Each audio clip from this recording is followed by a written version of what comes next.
প্রকল্পের কাজ না করে অর্থ উত্তোলনের আত্মসাৎ। এখন আমাদের অধিকতর পর্যালোচনা প্রয়োজন।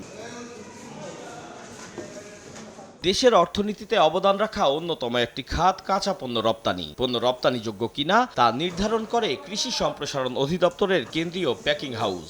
প্রতিষ্ঠানটিকে আন্তর্জাতিক মানে উন্নীত করতে 2021 সালে 158 কোটি টাকা ব্যয়ে একটি প্রকল্প হাতে নেয় সরকার। আর এতেই কপাল খোলে অনেকের। প্রকল্পের আওতায় বিদেশ থেকে যন্ত্রাংশ কেনা বাবদ 11 কোটি টাকা অনুমোদন দেয়া হয়। অভিযোগ আছে ঠিকাদারি প্রতিষ্ঠান যন্ত্রপাতি না কিনলেও পরিশোধ করা হয়েছে 7 কোটি টাকা। প্রকল্পের আওতায় 6 তলা একটি ভবন নির্মাণের কথা রয়েছে। এতে ব্যয় ধরা হয় 17 কোটি টাকা। এর মধ্যে 12 কোটি টাকা রয়েছে পূর্ত সংশ্লিষ্ট কাজের জন্য। বাকি টাকা বিভিন্ন আসবাব এবং সাজসজ্জার জন্য রাখা হয়। দেখা গেছে ভবন নির্মাণের পাইলিংয়ের কাজই শেষ হয়নি এখনো, অথচ 2 তলা পর্যন্ত নির্মাণ কাজ শেষ হয়েছে দেখিয়ে 5.25 কোটি টাকা দেয়া হয় ঠিকাদার প্রতিষ্ঠানকে। এখন জন্ম সনদ দিয়ে খোলো বিকাশ স্টুডেন্ট অ্যাকাউন্ট। নিজের বিকাশ নিজে কর।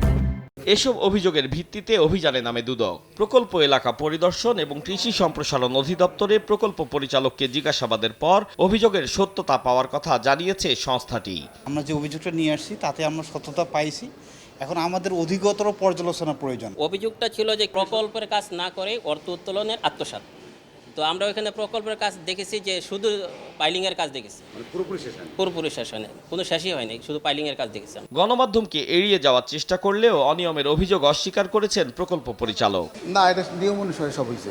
প্রকল্প পরিচালক অস্বীকার করলেও প্রকল্প সংশ্লিষ্ট অনেকেই জানিয়েছেন অনেক যন্ত্রাংশই কেনা এবং বুঝে পাওয়ার কথা কাগজে কলমে উল্লেখ করা হলেও বাস্তবে ল্যাবরেটরিতে এসব পণ্যের কোনোই অস্তিত্ব নেই।